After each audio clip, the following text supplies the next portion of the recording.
سر بڑی بدقسمتی کی بات ہے، اب آپ نے خود مینشن کر دیا ہے، جو پریس ریلیز جاری ہوئی فارن آفس سے وہ نہایت ہی ویک تھی.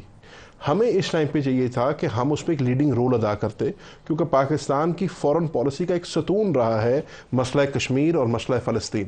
لیکن آپ نے دیکھا جہاں فارن منسٹر کو پالیسی سٹیٹمنٹ دینی چاہیے تھی، وہاں پہ فارن آفس کے اسپوکس پرسن سے بھی بات نہیں کی. لیکن آج اسحاق ڈار کی sir to statement little too late والی بات ہے نا. Good statement today.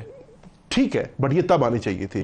اصولاً طور پہ فارن منسٹر کو فلور آف دا ہاؤس پہ آنا چاہیے تھا اور ایک سٹیٹمنٹ دینی چاہیے. بالکل، پارلیمان کو استعمال ہی نہ کرتے. دوسری بات، جب اس لیول کا جینوسائیڈ ہوتا ہے نا، جیسے مصطفیٰ بھائی نے کہا کہ جی آپ کو آپ کی اوقات دکھا دی، کبھی کبھار عالمی سٹیج پر جا کر اپنا حصہ، اپنا حق لینا پڑتا ہے. آپ کو یاد ہوگا یہی پاکستان تھا، یہی پاکستان کا وزیر خارجہ تھا جس نے OIC کی اسپیشل میٹنگ بلائی تھی، جس نے جا کر فارن منسٹر کو اکٹھا کیا تھا، نیو یارک میں گئے، سیکورٹی کاؤنسل کے اسپیشل اجلاس بلوایا اور غازہ میں جا کے سیز فائر کروایا تھا. وہ بھی پاکستان کا ہی فارن منسٹر تھا نا جس نے کیا تھا. تو آپ کو you have to rise to the occasion. کبھی کبھار جب اتنا بڑا ثانیہ ہوتا ہے اس میں سے اپرچونٹیز نکلتی ہیں. شاہ صاحب نے تو CNN کے انٹرویو کے اندر وہ ڈیپ پاکٹس کہا کہ تو ایک اچھا نہیں پوزیشن لی تھی نا. پوزیشن لے لی تھی. ایسے موقعوں پر پھر آپ کو لیڈرشپ اپنی دکھانی پڑتی ہے، آپ کو اپنی پوزیشن جا کر انٹرنیشنل اسٹیج پہ لینی پڑتی ہے.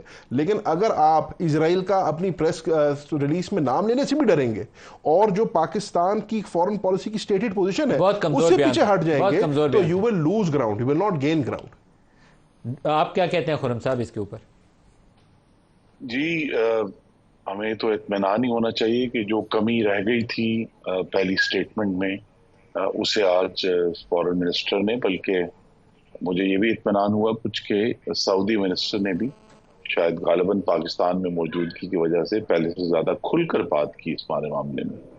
دیکھیے ایشو تو بڑا سنجیدہ ہے. یہ صحیح ہے. ہاں یہ دونوں نے آج مضبوط گفتگو کی ہے، لیکن اس معاملے میں یہ بہت ہی پاکستان کے لیے نازک معاملہ ہے، کیونکہ غزہ کا معاملہ تو نہیں ہے. یہاں جو ایران اور اسرائیل کے درمیان ایک تناؤ ہوا ہے. پہلے اسرائیل نے حملہ کیا ایران کے قونصلیٹ پر دمشق میں 1 اپریل کو، پھر ایران نے 2 دن پہلے اس کا جواب دیا.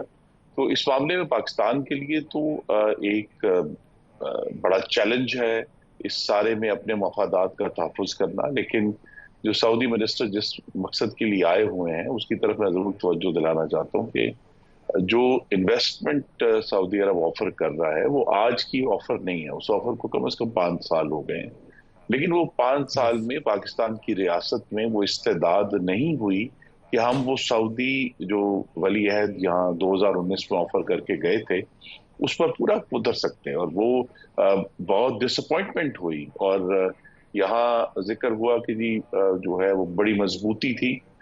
میں بڑے ادب سے کہوں گا کہ اگست 2020 میں پاکستان کے وزیر خارجہ نے جس بیان کے ذریعے سعودی عرب سے کو ناراض کیا اور کرٹیسائز کیا، ایک بے بسی کا اظہار کیا، اس کی وجہ سے پھر سعودی عرب سے پاکستان کے تعلقات بہت خراب ہوئے ان سالوں میں.